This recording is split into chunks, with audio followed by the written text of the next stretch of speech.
أستاذ عدنان اتيانا مجلسها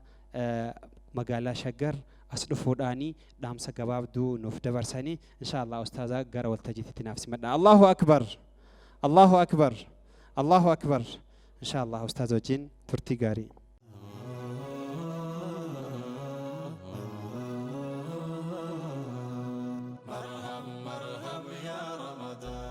بسم الله والصلاة والسلام على رسول الله صلى الله عليه وسلم. السلام عليكم ورحمة الله وبركاته. السلام عليكم ورحمة الله وبركاته. جل كبرتي باقنا جان لفتن الحمد لله سجنتان خان فكاتو مرسا جل كبار اللي هرمات شوف يالي تنجرا أكسوا مرسا لما فاتيس بري لما فا بفا ميداغاتهين الحمد لله بلين كينيا جرغا غون خينيا ko peisuuf yaalii bareedaa taasisanii waamichallee bifa adda addaatti godhanii sagantaan kungaa takka lama jee jalqabee waggaa keessattis akka itti fufuu abdii qabna akka dhaamsaatti qaama hoggansa sagantaa kanaatii fi akkasuma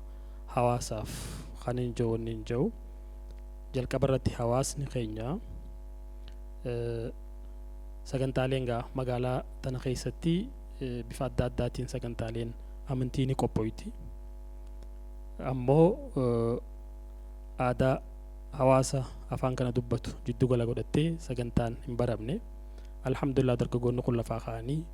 hawaasa kana dhaqqabsiisuudhaaf qabsoo baybii hedduu godhan Finfinnee fi Shaggar keessa ijoolleen tun namoota kana asitti argamsiisuuf yaalii guddaa godhan baay'ee namni gariin tuutni kun maaddaa raashifaa keessa jiran warra laga xaafootii dhufe kasiimi mee warri laga xaafeetti dhuftan laga xaafoo xaafara barraa jechuu laga xaafoo jechuun asii miti gamana laga xaafoo jiraa kooyyee facee jiraa Finfinnee walakkaas ni mul'atanii saniif sagantaa kanatti akkaataa sagantaan kun gartee akka qophaa'uuf akka itti fufuuf hamileen hawaasni godhu murteessaadha sagantaaleen kana fakkaatan tikeetii adda addaa muramee namni tikeetaan seena waan ajaa'ibaa informaaliin dhagahillee amma dubbachuun barbaada tikeeta silaa galii kanaaf tahu masgiidaaf kan dargaggoonni kun Allahu akbar jaaf khaleessa informaaliin dhagee masgiida bulbulaa imaama hojjakaa wal argetti tikeeta 10,000 lagamu fidanii hoodhaa tikeeta na gurguraatii galii masgiidaaf godhaa jaanii bifa kanaan alhamdulillah dargaggoo fakkeenya tahan uummachuun keenya bareedaadha saniif hawaasni keenya sagantaan kun akka cimee fuulduratti tarkaanfatuuf ijoollee tana cinaa dhaabbachuudha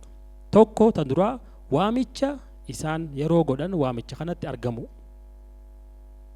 sagantaa tokko miidhagee argamuuf waa hedduu barbaada